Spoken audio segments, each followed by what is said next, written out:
I don't know what the Democrats are doing. I don't care what they're doing. I don't want to find out what they're doing. I want them to keep doing what they're doing. And I want to make sure that we do everything in our power to make sure that the world knows what it is the Democrats stand for. My friends, this is the 93rd day. This has been 93 days after the inauguration. And in a week, it will be 100, day 100. And one of the problems that I've been having, and maybe you're the same way, is to be a little bit more calm, a little bit more patient with the president as to what he is doing, what he's not doing, what he's planning on doing. That I don't know. We've got to be calm. We have to be patient. We have to be understanding. These are things that I understand. But I am telling you that I thought that the Democrats were maybe going to get back into reality after they lost so decidedly. I thought for sure after they were drubbed by President Trump. I mean, they were crushed. I thought for sure they would say, you know what, we're gonna back up. We have to sit back and kind of understand. We're not connecting with people. You know, the country's changed. People are different. They don't believe necessarily in what we are saying. They don't believe in this lunacy. They believe in law and order. I thought for sure this is what they would say, but they're not doing it. For reasons, my friend, I will never understand. So it is therefore incumbent upon us and incumbent upon all of us to recognize a very, very simple fact, and that is simply this. We have to make sure everybody understands exactly what they're standing for. Everything. These are the people whose idea of due process is let people go. The Democrats are the people who, during the George Floyd disaster, promoted this no bail, no jail, no nothing. These were the same folks. These were the same people, the same folks who did this. But here's the deal. Unless the average American understands this, and this is incumbent upon us, unless the Democrat, undecided, unregistered, independent, maybe somebody who was a Democrat who now is poached, we can pull over to our side, irrespective, for them to put their money on Kilmar and the MS-13 crowd is so perfect that God is telling you, if you can't win with this, their whole thing is they're worried about due process. Let's make sure we understand what's happening. Let's make sure we understand, we grasp what is happening. I know Raul does. Raul says, I watched your conversation with Professor Eric Thaddeus Walters concerning Pope Francis' papacy. It was revelatory to know he was not the Pope. It was believed to be the case. That, of course, will be denied, as you can imagine, Raul, by the Vatican, but it is believed to be the case. Now, let us review these things here. Number one, and thank you, by the way, sir. Number one, when you go into a country, any country, this is axiomatic, and you enter it illegally, or in the process of entering the country, you violate the law. Either you lie because of some kind of affiliation to a group, you do not have the same rights as the law-abiding. Pilgrim says they will get violent, then say we had no choice. That could very well be, PM. That could very well be. I hope we are ready for that. And thank you. When you enter illegally, there's a whole group of you should read the law in torts regarding the duty of care that you are required to show for invitees, licensees, trespassers. I mean, do you have, if you invite people on your property, you have to use reasonable care not to have obstructions and, for example, holes that are covered up with tarps so that a guest could fall into a hole. But what duty do you own a trespasser? These are things which people have to understand. We have to remind people that every single year we naturalize X amount of people, that they come to our country and they don't break the law, and they're wonderful. Waiting for part 2 update. Waiting for part 2 update on what, Big Dick? What part 2 are we talking about? I don't know. But thank you. Going back to what I said. You have to remind people of what's going on here. He came into our country. What exactly is their power? They want him here. They're not worried about due process. Once I were to go to Ayanna Pressley, for example, and say something to the effect of, you know, Ayanna, we've pretty much adjudicated this with the court, and all due process considerations were met. He has not been illegally detained or removed or what have you. And you are satisfied. Will she move on? No, because she wants him here. The papacy. Thank you, Dick. Indeed, I'm going to check Mr. with Professor Walters, and we will get on that immediately. So going back to what I said, if indeed there were due process considerations met and satisfied, will she go away? I don't think so. Will that satisfy her? I don't think so. Not at all. I don't think so. No. What does she want? She wants him here. She wants anything that violates law and order and rationality. This is the Democratic Party. Now, here's the question. Do you think there is a problem with us taking individuals who come into this country and sending them to Devil's Island or wherever? Do you see that as being a problem? Do you think the United States owes these people some minimal duty that when we capture them or arrest them, that we send them back or deport, but don't send them to some other country where they have horrible... I mean, if we were to send them to China to work with the Uyghurs, does that make any sense? What if we said let's assume, because we're not really sure exactly what the Uyghurs are. Remember when we talked about that in Falun Gong and others in China? We used to talk about them, but now we don't care about them. But let's assume, just for the sake of argument, assume, dear friend, that I send them to, and this is important, I send them to China. And they're in some slave camp. And they're doing forced labor. Is that right? Probably not. Probably not. Are we supposed to? I mean, I'm saying probably not all right. What is our remedy? Well, I guess what I'm trying to say is, don't do that anymore, but we're not going to lose any sleep.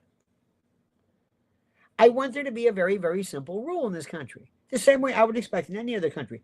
Don't go to the United States for any reason whatsoever. Do not go to the United States if you think, or if you are illegal. Now, I want to talk to you about some other things which are very, very critical, very, very important. I want you to think about this. But before we begin, my friend, we've already begun. I want to first of all make sure that you are subscribed to Lionel Nation and make sure that you are aware of what's going on. And let me also tell you something. Right now in particular, do not think that all is well regarding the possibility of emergency disasters. Look at the fires that occurred in New Jersey. Why is it happening? What is going on? What is this all about? What in the name of God is happening? That's the question that I want to know, and you want to know as well. Because if something goes wrong, either there's a supply chain problem or tariff problems or backup. Remember, all of a sudden, we couldn't find eggs, depending upon how you pronounce it. Do we solve that problem? Yes. What happened? I don't know. What about the avian viruses I don't know. Did somebody explain that to you? No. Things happen, they get corrected, and we never have a clarification. That's who we are, because we have the attention span of a gnat. But what's most important is for you to listen very, very carefully regarding this critical message. Let me ask you a question. What happens when the trucks stop? Think about this. Trucks, the trucks that bring your food, and then when one store closes because of a riot or ransomware hit or a hurricane or even manufactured weather. Oh yeah, we've talked about that. What happens when all of a sudden, suddenly, the entire supply chain collapses like dominoes? What happens then? We've seen it happen, and it doesn't take much. And that's the thing you've got to think about.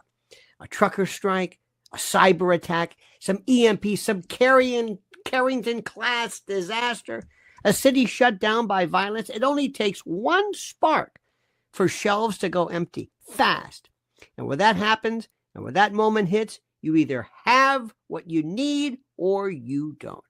And that's why I am telling you, I want you to go to preparewithlionel.com. Our trusted friends at My Patriot Supply, they're offering unbelievable deals right now. You've got to see deals on emergency food kits that could save your life and your sanity. Over 2,000 calories per day. For 3 months of food per person, shelf stable for 25 years, in any kind of combinations you want, and made to taste like actual meals, not cardboard, not some military MRE. These kits aren't just insurance, they're peace of mind. So go to preparewithlionel.com, secure your kit, secure your future. Preparewithlionel.com, preparewithlionel.com, because when the world breaks down, the prepared don't panic. Whatever happened, let me go back to this. Whatever happened to the notion of the eggs? Whatever happened? Remember this? All of a sudden, for reasons I shan't understand, we said this is the worst thing ever. It was like they were the hardest thing for anybody to even find. They were so difficult, so incredible. It was so awful. My God. Where are the eggs? What did we do? Nobody knew. Nobody knew. And they talked about, what about this? And they showed the people at the stores, and then all of a sudden, gone. It's okay now. What happened? Well, it just, what do you mean? Well, it just sort of, what do you mean? Well, this is the part I will never understand. We have to have almost a group, we almost have to have dare I say, a group of people. We have to have a form of media that reminds you, this is what they have never found. This is what they never, ever clarified.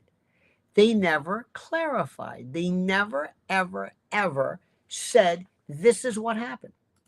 So my question of you simply is this. What about this? Let me ask you, dear friends, and let me see if I can do this very, very carefully in a way that I think makes the most sense. Let me see if I can make sense to you. Okay, you ready? Okay. What is the status as to tariffs now? Let me give you a couple of seconds to see who's available. What is the status right now of tariffs as we speak? Is this a good idea? Is this a bad idea? Are we benefiting? Are we being harmed? Are we being hurt? What is, ladies and gentlemen, the status of tariffs now? Anybody? Anybody have any idea? No? Anybody know? Or did we clarify this? Charlie Calais, ladies and gentlemen, says, did you hear that in the budget continuing resolution, a suspension of habeas corpus exists? I found out the suspension is in the Constitution under Article 1. Wow, we should look into this. The suspension of habeas corpus is in the Constitution. I will certainly look for that. And I appreciate that. Now, here's the question.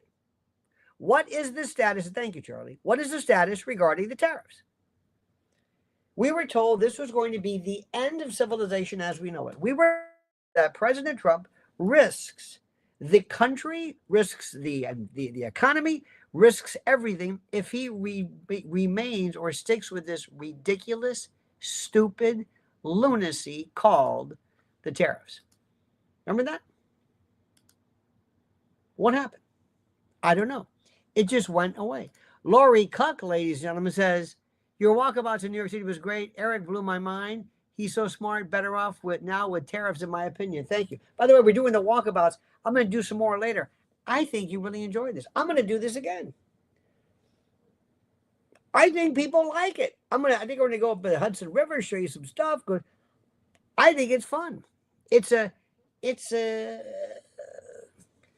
feel like a tour guide. So I'm going to do that later, weather permitted. If you dig it, it brings people in. But here's a question. I don't know about the tariffs. Is anybody feeling anything? No.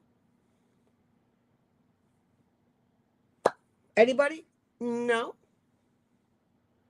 Are you? No.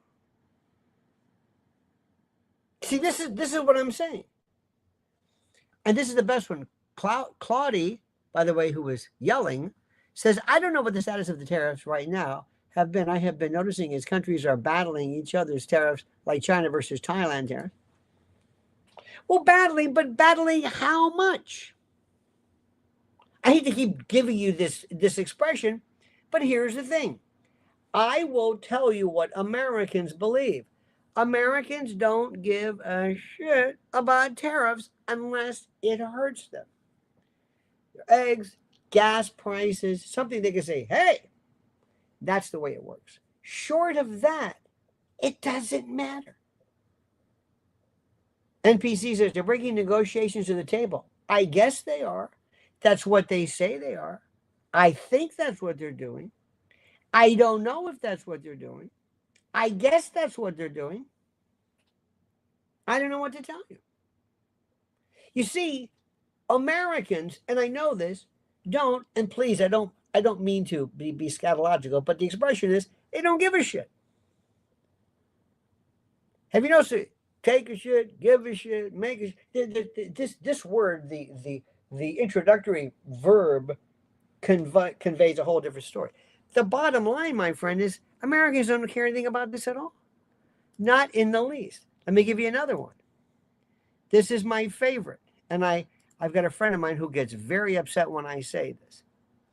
You do know that there is a big deal going on right now regarding various campuses. I think Cornell, they hired somebody, or we're going to have something. I'm doing a lot of this today. A lot of somebody who was, quote, anti-Semitic. Meaning they said some things about Israel. Now, you and I know that's not really anti-Semitic. Saying something about Israel is not the same as saying something which is anti-Judaism. Anti-Semitic. In fact, let's go to our friend ChatGPT, shall we? Can we do that? I love to do this. Let me ask this question. What exactly does the term anti-Semitic mean? Does it mean saying something against Israel or saying something against Judaism? And what is a Semite exactly? This is my question. And here's what ChatGPT says. Now, ChatGPT is a little left, because it calls from various things. Do you ever notice how sometimes when you want to have a graphic, it has a lot of pictures of Trump, so it can focus on Trump, but it doesn't. But if it's a picture of you, they won't do it. The term anti-Semitic refers to hostility, a prejudice, or discrimination against Jews as a religious, ethnic, or racial group. It does not specifically mean criticism of Israel or its government, although in some contexts, harsh or unfair criticism of Israel, especially when it invokes classic anti-Semitic tropes or denies the Jewish people the right to self-determination, can be considered anti-Semitic under broader definitions. But it does not mean any kind of criticism against Israel per se. That's the rule. Okay. The distinctions. Anti-Semitism means prejudice or hatred directed at Jews as a people, a religion, or a culture. Criticism of Israel is not inherently anti-Semitic unless it crosses into demonization, portraying Israel as uniquely evil, delegitimization, denying Israel's right to exist, to exist? That's a tough one. The existential objection. Double standards, judging Israel by standards not applied by other country. The Internal Holocaust Remembrance Alliance working definition of anti-Semitism is the most commonly referred reference standard.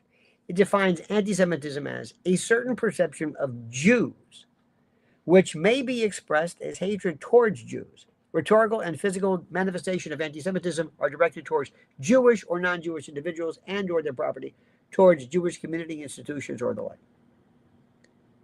See what I mean? Here's this other question. Listen to this. What specifically is a Semite? And how does that work into the definition of anti-Semitism? ChatGPT, greatest thing in the world. All right? Let's wait. Let me try this again. I have this. What is a... It took Semite as site. What exactly is a Semite? Okay, here we go. This is a question. Because you know me, I love definitions of these words.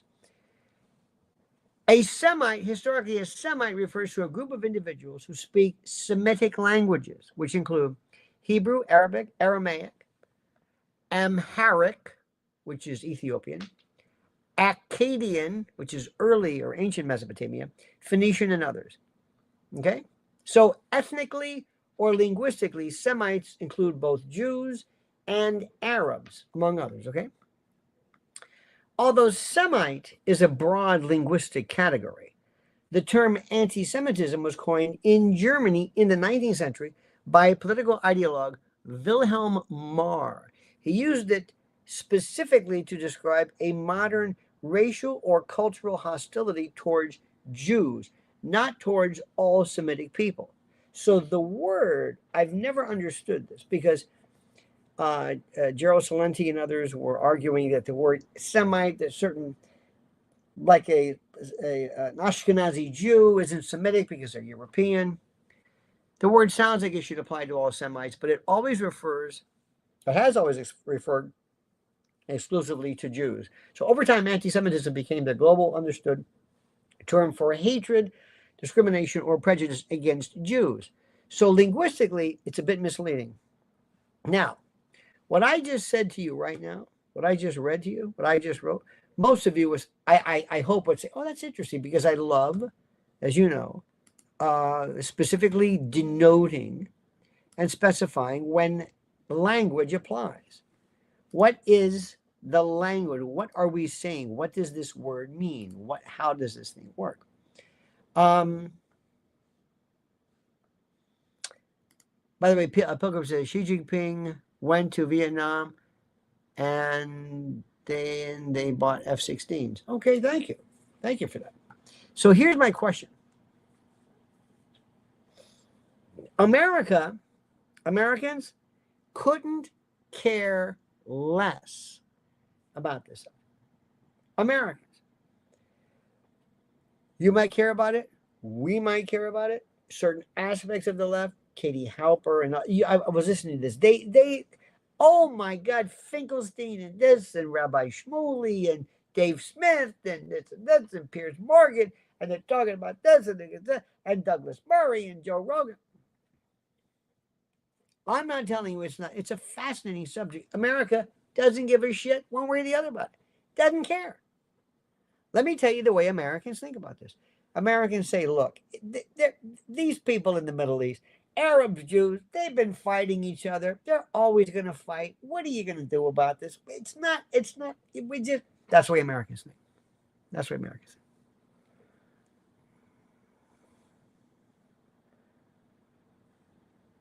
Hey, did you hear about the fact that they arrested a Palestinian scholar, or somebody who claims to be that, merely because he came here and he's married and his family's 8 months pregnant, and people are saying, that's America.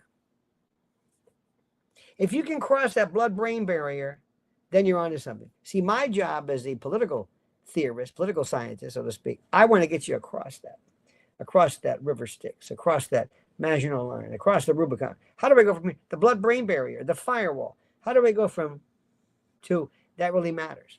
How? I've got a friend of mine who's a talk radio host who refers to anti-Semitism as, and Cornell, they're anti-Semitic. Now, when you talk about, you want to have, there was some singer who wanted a second jihad, no, a second intifada against Israel. Is that what you're saying? Is that anti-Semitic? I don't know. Not technically under the rules. The rules, this is about Israel versus, I don't think it's a war. That's like using the word. An intifada to most people will say, it's like saying pogrom or something, or it's not, it's you're really asking for it, okay? So let me give you Uncle Lenny's view of this. Number one, is it? Maybe not. But here's the question. What are you doing? What are you doing? Do you want to win this? And their answer is no. Let me give you and let me just say this to you. And I'm going to collectively say this, and I don't mean this in a bad way. I really don't, but it sounds like I do. Katie Halper, who's very, very good. Max Blumenthal, very good. Aaron Monte, Judge Napolitano, Mearsheimer, Scott Ritter. Just go down the list.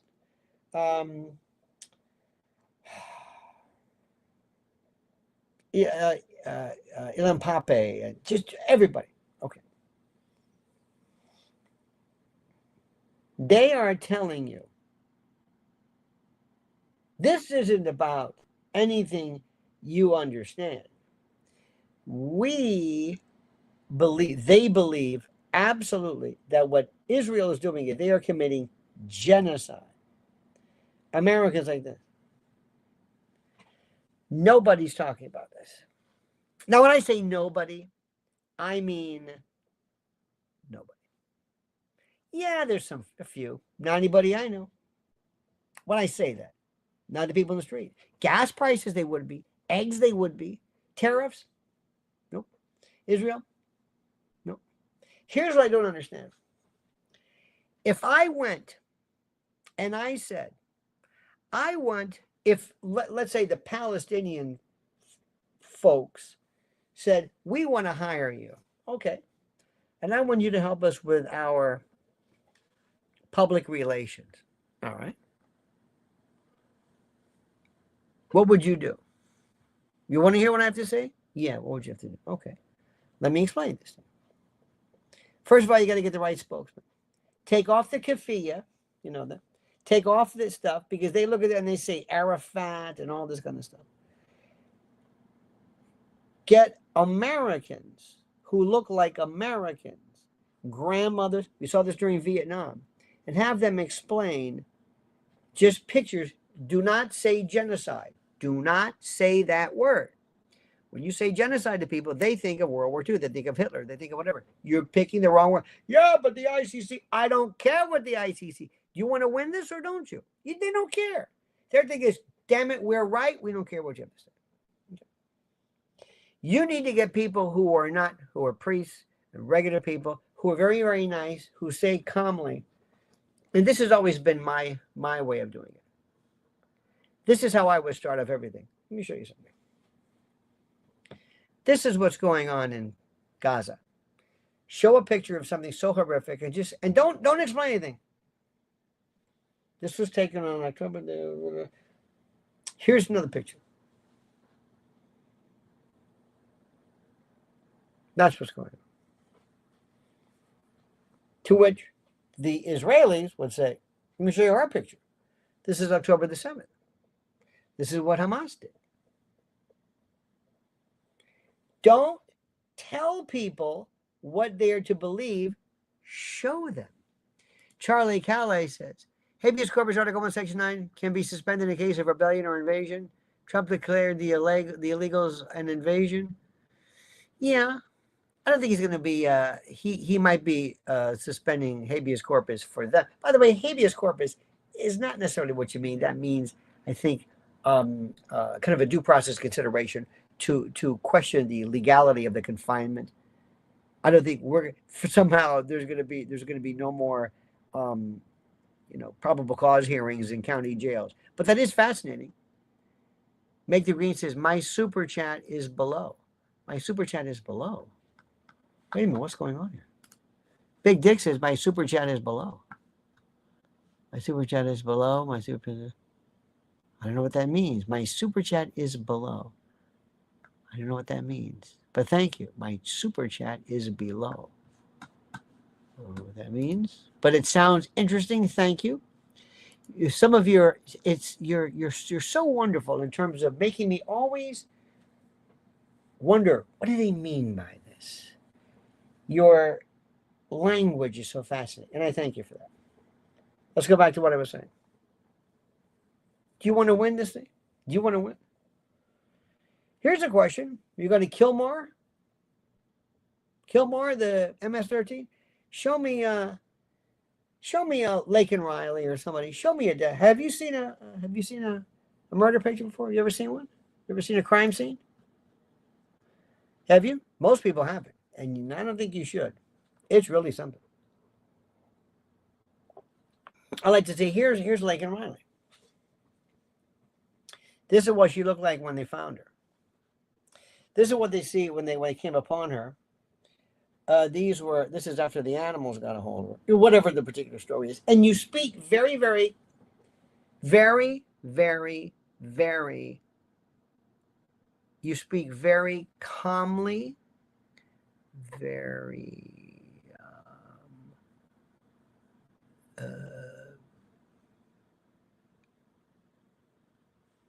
just matter of fact. You just do this.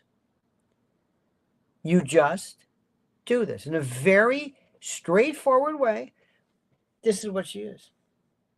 This is what they found her like. Here she is later on. This is a forensic, depending upon what it was. And this man did this. Now, I'm not going to say anything. I don't have to tell you. And he is a bad man, and we don't want his type in our, whatever.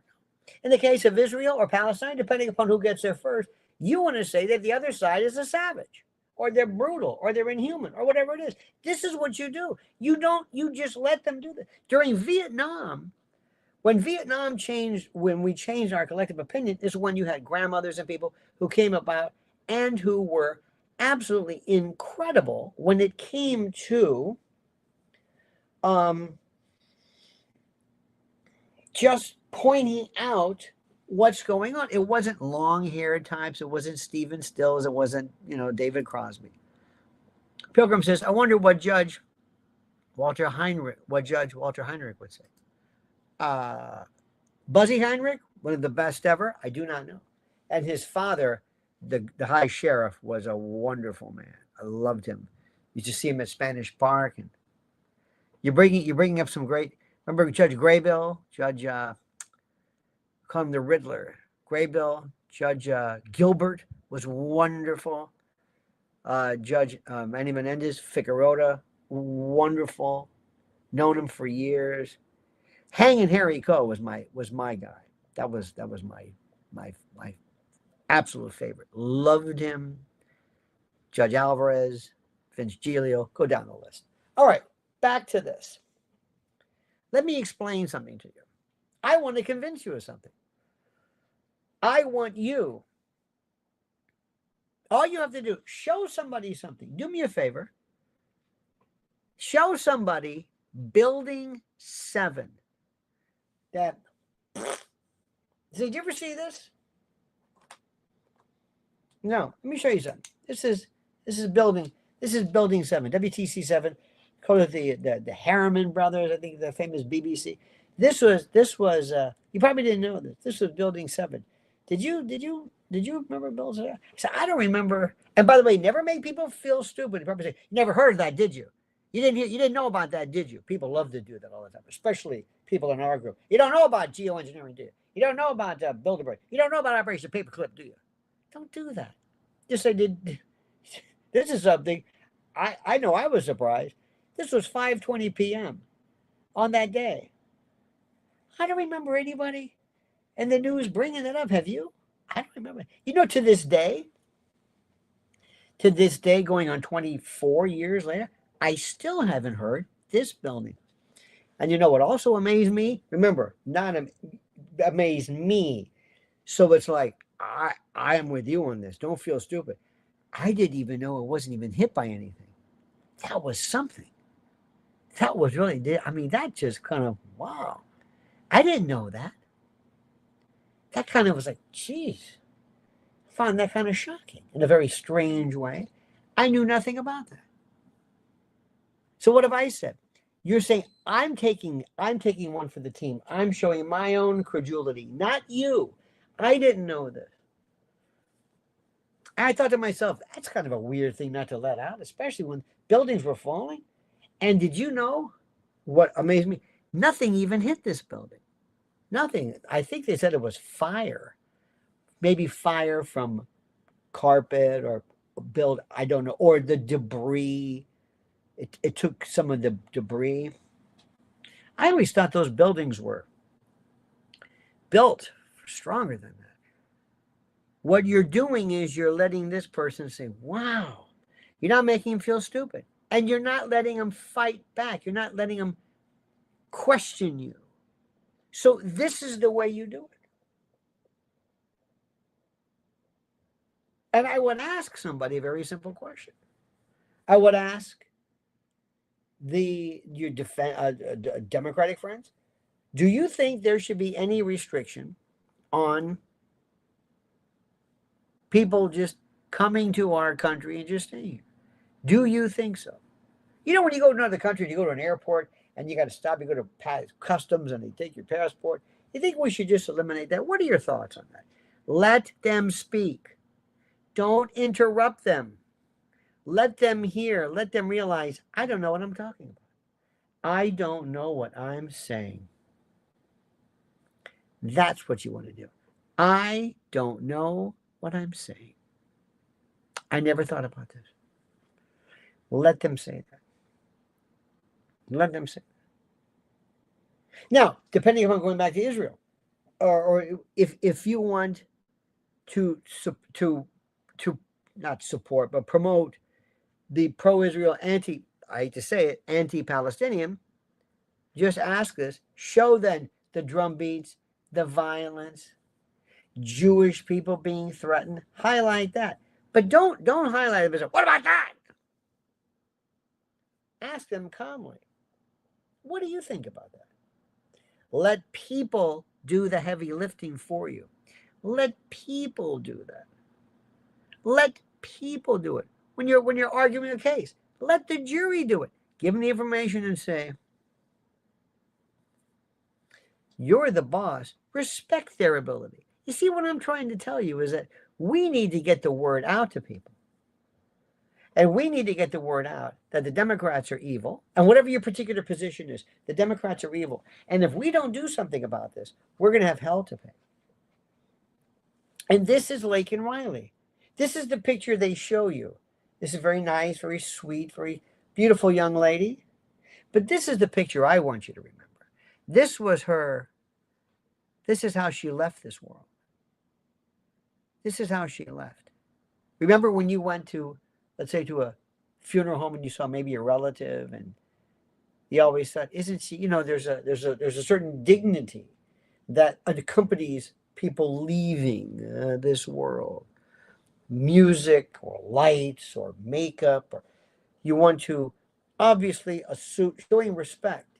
This is how this beautiful woman left this world. And somebody here treated her like she was just a trash, like a wild animal. What do you think about this? What would you do? Do you think we should just, is it so rare? Do we just look the other way? Let them get mad. You don't have to tell them. Ask them, what would you do? I'm putting you in charge of this. That's all. So this is not the way people do it. It never ceases to amaze me. So you've got these two chidrulos, Dave Smith and by the way, nobody understands this guy, Charles Murray. They don't understand what a pompous asshole this guy is. They don't even realize it. They don't realize it. Have you ever seen Summer Warrior, Winter? Anyways, the Thomas Paine thing. It's a black and white. It's these Vietnamese veterans who came back from Vietnam, and they were, I mean, they had hairstyles. They looked frightening. And they were in combat. And there was one guy was a Marine pilot, and he looked, and they gave these testimonies about what they did, the horrors they saw. And one fellow, I think it's called Winter Soldier. You must see this. Maybe you've seen this. Maybe you can correct me on this if you've seen it. I think he's from New York. And he kind of sounded like a dude, he described what he did and what he saw. And it was so matter of fact. It was so not cold, but just, it was shocking. Like nothing I ever thought or heard. That's what we have to do. So what we need to do is we need somebody to explain to the president. And I'm going to go in and I'm going to say, Mr. President, permission to speak, sir. Mr. President, I realize it's been 93 days. But I am not feeling very confident regarding some of your cabinet people. Not in terms of their integrity, but I'm talking about the affect. Right now, we need something, which is so important. And Pam Bondi, I think, is deep down inside. She is a very competent, known her for years, fellow Tampena, State Attorney's Office, Pilgrim, 13th Judicial Circuit, former Attorney General. I don't think she has that killer instinct. I want you to look at me.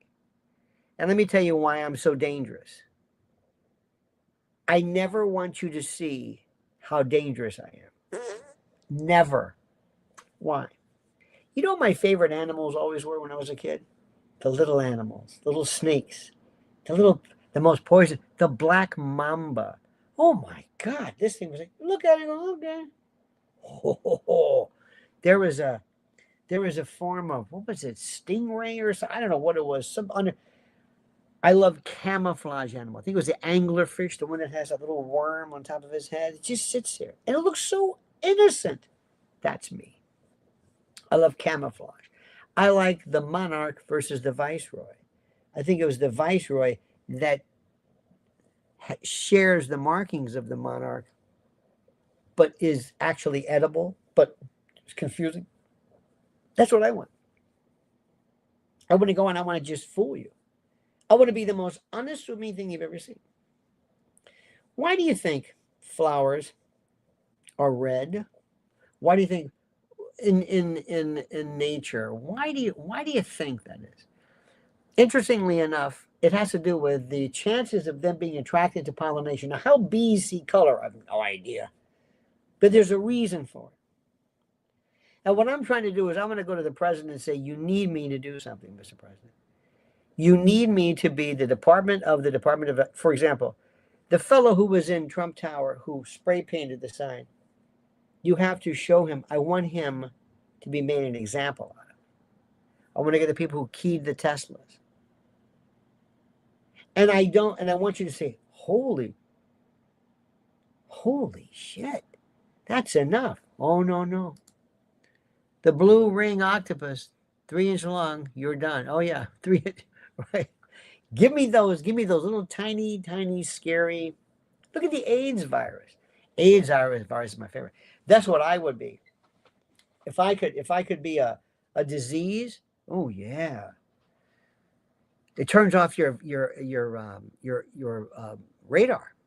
That's what AIDS does. AIDS doesn't kill you. It's opportunistic disease, Kaposi's sarcoma, pneumocystis, pneumonia, that kind of thing. That's what gets you, but not the. It's not the AIDS itself. All right, and I really mean that. That's the stuff that I find fascinating. So what I would do is I would say, Mr. President, we're going to have a special detail, and we're going to have these Tesla people. We're going to have them brought under. Let's do a novel approach. A novel approach. One time, I charged somebody He was a real bad guy with armed or assaultive burglary. It's a life felony. And it's up there, and nobody ever charged it. But it means under the statute, you go into a house or a building, a structure, conveyance, or dwelling. But during the course of this, you are either armed or you confront somebody and you threaten them. It's basically like strong arm, invasive burglary, and nobody charged. Well, I did it, and they thought, well, this is. And by the way, the old, you charge them with a lot, kind of like what Trump does. You load them up, and then later on you plea bargain down. But I got this people going. I said, we are sitting on this statute that we have that nobody's using. It's absolutely the most important thing in the world. If you use this novelty, not to be like Beria, Lavrenti Beria, show me the man and I'll show you the crime, kind of a Stalin-esque henchman. No. But if we go after people and we say, no, we're going to show you that you are going to pay dearly for this, dearly, if you bother or hurt regular people, we are going to show you in no uncertain terms, we mean business. That's what needs to be done. I will never forget what they did to those January 6 people. Did you ever see those people sleeping on floors? They were freezing in America. I will never forget that. I will never get that out of my mind. You don't want to see me. You do not. I want these people to say, holy shit, this guy's serious, because they don't take him seriously. And I don't want to make a big deal out of it. I don't want to say, and you're going to learn that if you violate, no. They'll do the work for me. We have a very fair, equal justice under the law. And if you use the justice that was meted out against Americans during the January 6th protest, which basically was parading without a permit, we are going to show you specifically what happens when we return the favor. And you can understand that.